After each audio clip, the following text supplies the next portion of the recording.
പ്രത്യേകിച്ച് ഇന്ത്യ ദുർബലരായ ബംഗ്ലാദേശുമായിട്ട് ടെസ്റ്റ് കളിക്കുന്നു. പക്ഷേ ആദ്യ ഇന്നിങ്സിൽ സൂപ്പർ താരങ്ങളായ വിരാട് കോഹ്ലിയും രോഹിത് ശർമ്മയും ഒന്നും കാര്യമായ വലിയ സംഭാവന നൽകാൻ കഴിയാതെ പോയ ഇന്നിങ്സിൽ ജയ്സ്വാൾ ഒരു 50 നേടി. ആ ഇന്നിങ്സിൽ ജഡേജ 86 റൺസ് നേടി. അതോടൊപ്പം തന്നെ ഇന്ത്യയുടെ ലോകത്തിലെ തന്നെ ഏറ്റവും മികച്ച സ്പിന്നറായ രവിചന്ദ്രൻ അശ്വിൻ സെഞ്ചുറി നേടുകയും ചെയ്തു. അശ്വിൻ അത്യാവശ്യം ബാറ്റ് ചെയ്യുന്ന ഒരു ബൗളർ കൂടിയാണ്.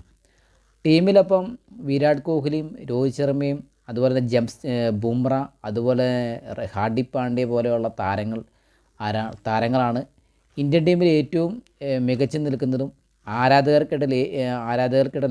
ആരാധകർക്കിടയിലും അതുപോലെ തന്നെ പരസ്യ വിപണിയിലൊക്കെ തിളങ്ങി നിൽക്കുന്നതും. പക്ഷേ ഏറ്റവും അൺറേറ്റഡ് ആയിട്ടുള്ള താരങ്ങളാണ് ജഡേജയും അതുപോലെ തന്നെ അശ്വിനും.